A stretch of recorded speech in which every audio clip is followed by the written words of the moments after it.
examination that on a lot of those videos, Nicholas would send her a script and instruct her on what do in the videos.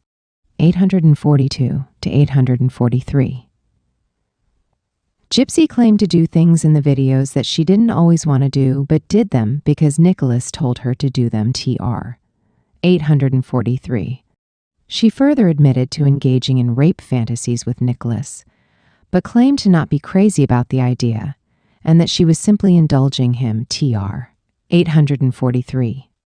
Though counsel had available videos which suggested otherwise, counsel failed to establish that this testimony was false. Only a very small portion of the videos appear to be scripted by Nicholas. The grand majority are of Gypsy's own creation. Some of the sexually explicit videos are formatted to look like a real movie, with credits at the end. There are many in which she has sex with herself using her fingers or objects, including a toothbrush, where she appears to very much be enjoying herself and not engaging in activity simply to indulge Nicholas. There are also videos in which she is a dominant character who talks about ways she will rape Nicholas. On a 1352-minute video dated September 27, 2013, Gypsy is role-playing in her Demona persona.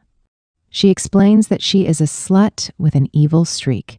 She can torture, she can do anything, except a few things. She can't physically harm Gypsy's mother or Nick because those two people are off limits. Besides the two things she can't do, she describes what she can do. She can steal, she can torture, she can kill, she likes to drink and be sexually naughty. She talks at great length about how skilled she is at stealing from stores. She goes on to say she overwhelms Nick sometimes and can rape him by force. She talks in detail about the ways she can to that by tying him to a chair or a bed. 62. Electronically filed green April 28, 2021 to and agreeing to have sex with a man for money.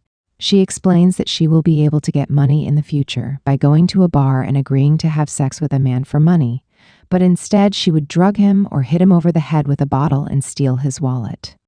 She advised Nicholas that they have to play it smart and be very careful what they do as a team because it takes skill to not get caught. She closes by saying that they will be very, very good at being bad together. Another 10-minute video dated May 26, 2014, contains two videos. In the second video, she appears as Demona wearing a long red wig and lingerie.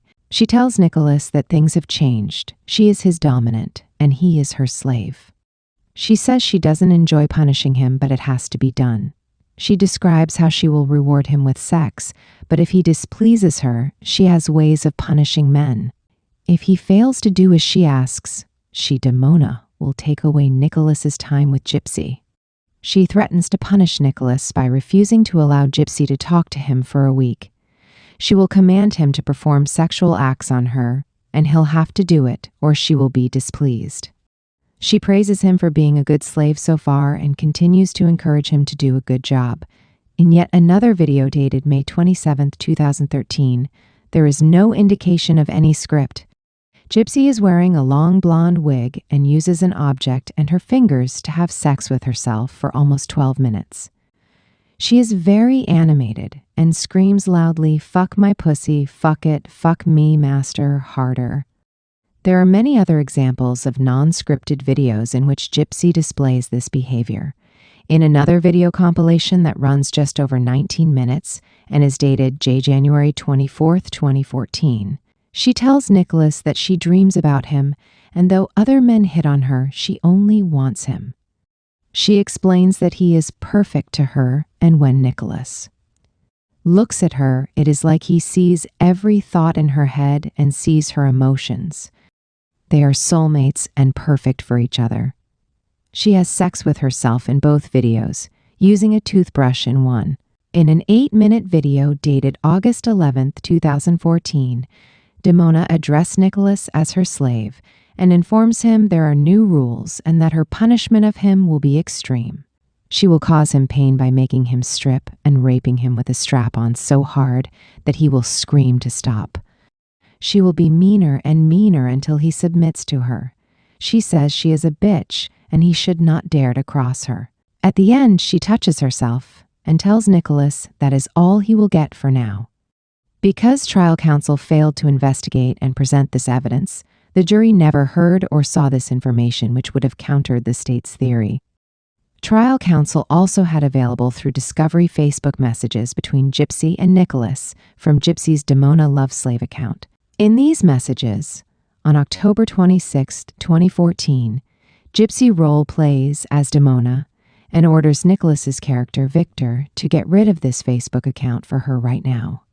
She tells him that someone messaged Gypsy's mom about this FB account and that the walls are closing in. On direct examination, counsel asked Gypsy how many boyfriends she had prior to Nicholas, and Gypsy replied, none. TR 830.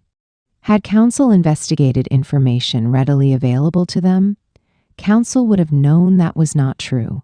In addition to evidence to the contrary available through witness Dan Glidewell below, Gypsy wrote on August 10, 2014, through her Demona Love Slave account as follows.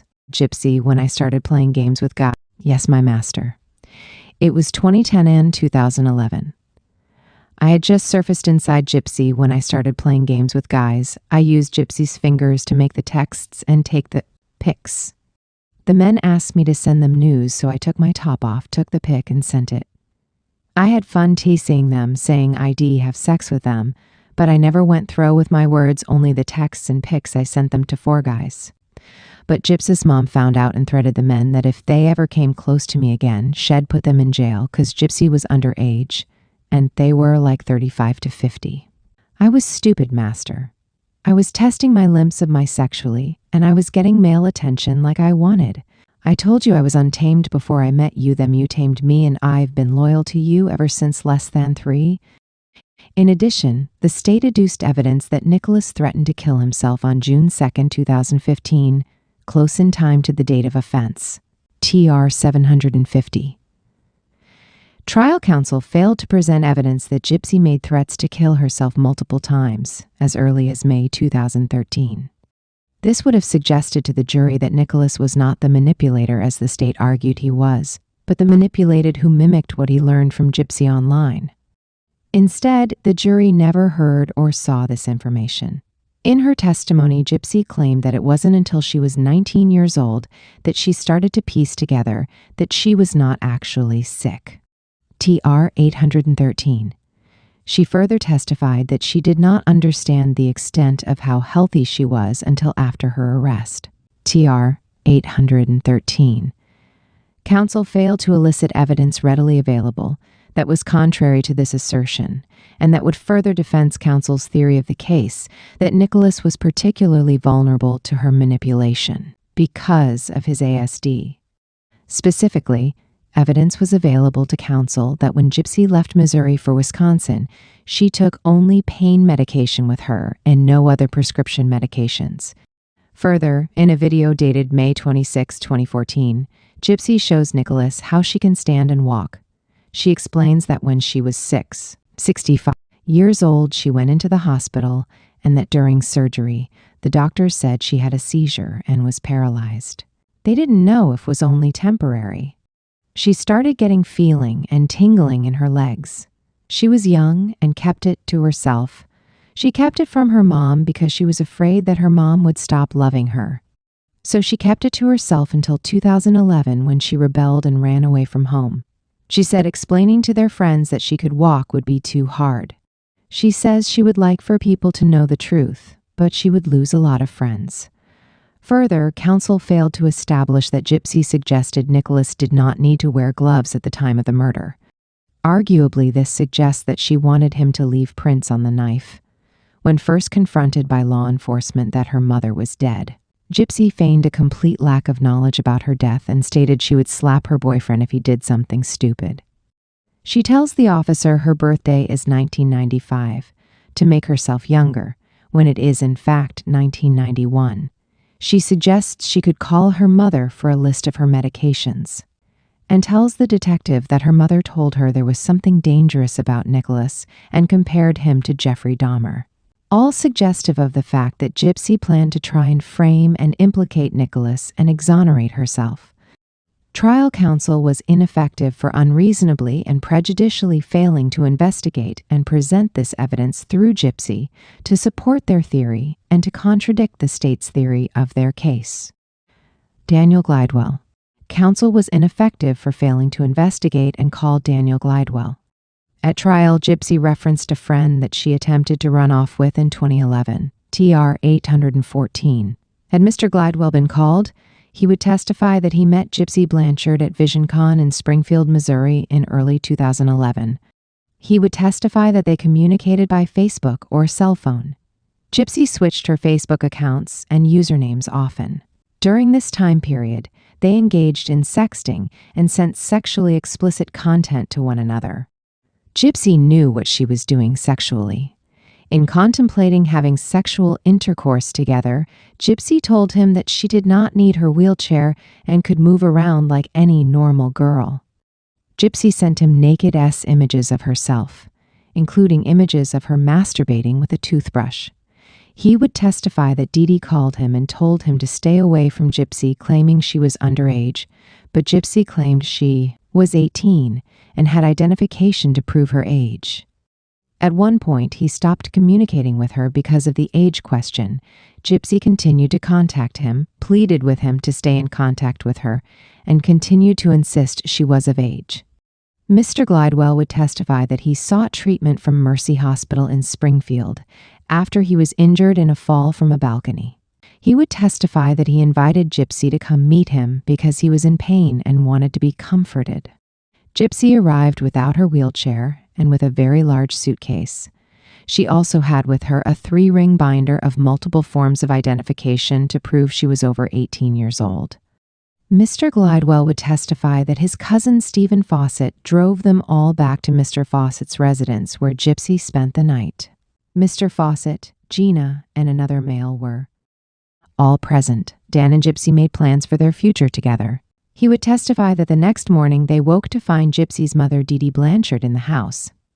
Dee Dee claimed the identifications were wrong, Gypsy was underage, and told Dan to stay away. He would testify that they stayed in contact online until 2014 when he had a serious girlfriend. Even after telling her he was no longer interested, Gypsy continued for a long time to send highly provocative messages and images to try and get him to respond. Gypsy learned that he and his girlfriend broke up and mentioned that she had a boyfriend, Nicholas Godejohn. Dan felt that she would try to manipulate him to come to her rescue by using Nicholas to make him jealous.